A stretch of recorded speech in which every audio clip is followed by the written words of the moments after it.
Welcome.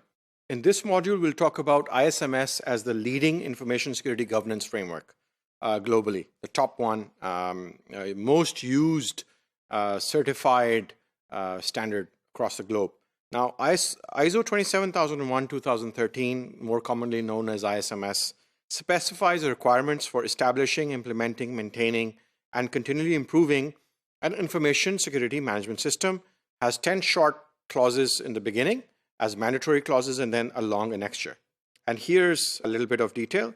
Clause 4 to 10 cover context, leadership, planning, support, operation, performance evaluation, and improvement.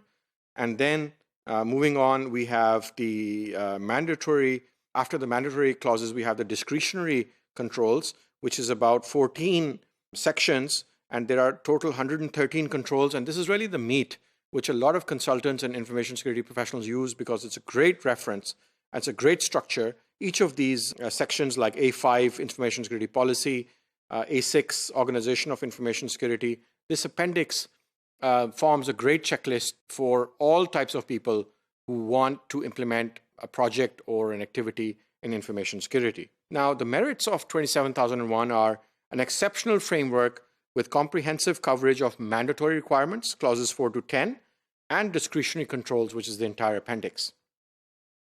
Highly beneficial as a framework for the security program, covers all the domain areas. It's really exceptional coverage, provides a structure and organized sequence for the security controls, which is from the annexure, because there's a great structure there, and as a checklist, the annexure controls are really wonderful.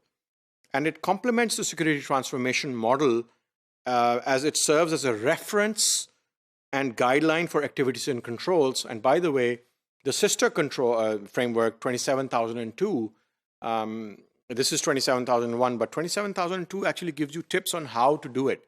27001 doesn't tell you how to do it. So demerits of 27001, like I just mentioned, it's very broad. 27001 is too big. It's like a big ocean. You can get lost in it very easily.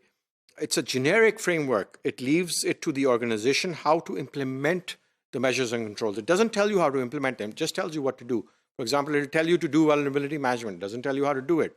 It will tell you to conduct screening for your HR that you hire for security. It won't tell you how to do the screening. But 27002, the sister standard, will give you some more guidelines on how to do it. And it's not suited for organizations that are new to the security program because it's a generic and a very, very vast program. So new organizations wouldn't know how to take advantage of 27001. So how to best use 27001, implement the security transformation model, this 4-step transformation model, and cap off or end the security transformation project at stage 4 with the ISO 27001:2013 ISMS certification, and that will make the activity tangible as well. And ISMS becomes a great complementary reference and checklist rather than the main framework. The main framework should be the information security transformation model, and you use 27001 to support it as a checklist, as a guideline, as a reference.